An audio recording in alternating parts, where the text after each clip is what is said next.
55,000 postal workers are on strike.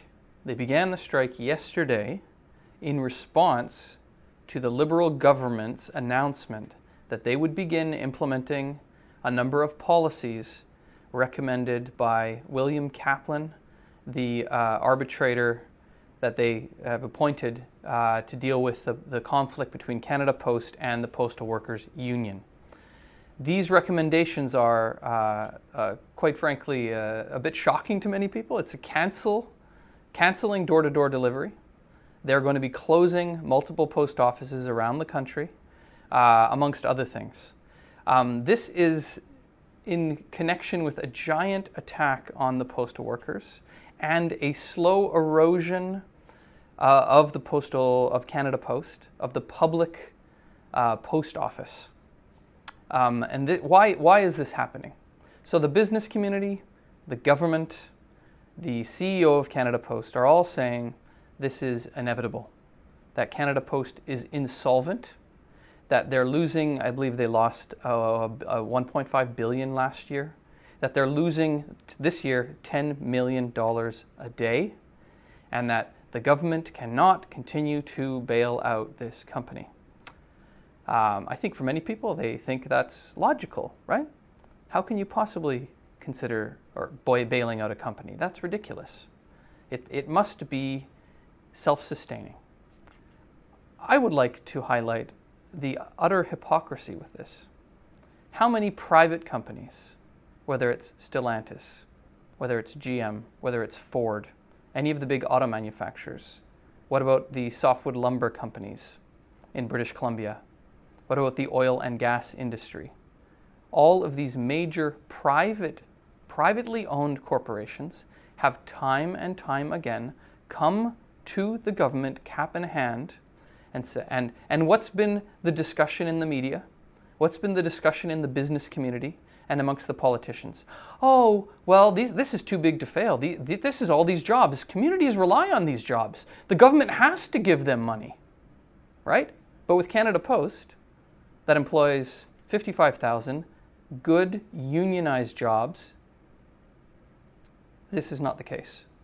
These are to be sacrificed. And the post office, which is a vital service for people all over the country, is to be sacrificed because it is not profitable. This is the situation, that capitalism is destroying the post office. Another thing I want to point, a good example of how capitalism is destroying the post office. The CEO of Canada Post, that was appointed by the government, who makes over $500,000 a year, is on the board of directors of Purolator, a private company, and actually Canada Post, which is a public company, owns the majority of the shares in Purolator, a private company. They're financing the destruction of Canada Post. Another example of this, of collusion, of call it what you will. The CEO of Intelcom, which is the delivery company that Amazon uses, which is a non-unionized, low-wage, precarious labor delivery company.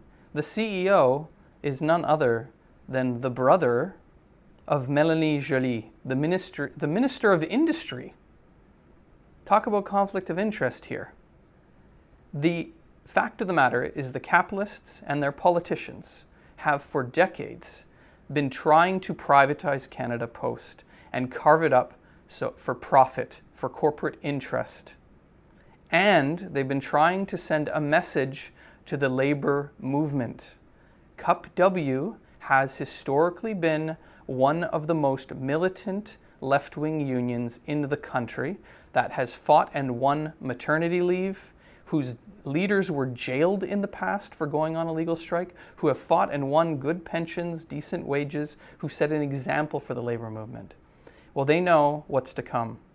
Mark Carney is going ahead with 15% cuts across the board. He needs to send a message to the labor movement that resistance will not be tolerated.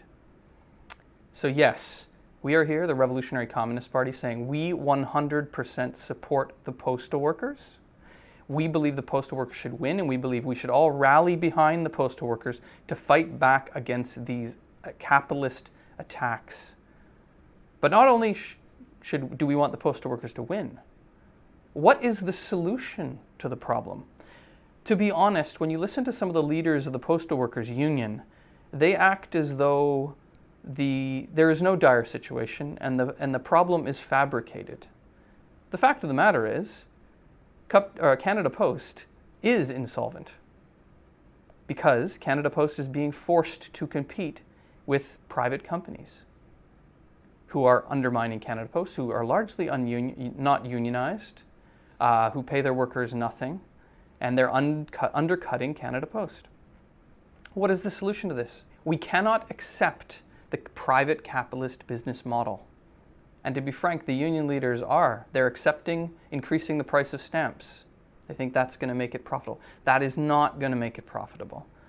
Letter delivery has declined, and parcel delivery is mostly being handled by the private sector now, who can do it at lower cost. We need to nationalize Purolator, expropriate Intelcom, expropriate DHL, who actually just rammed through a crap deal onto their union this year.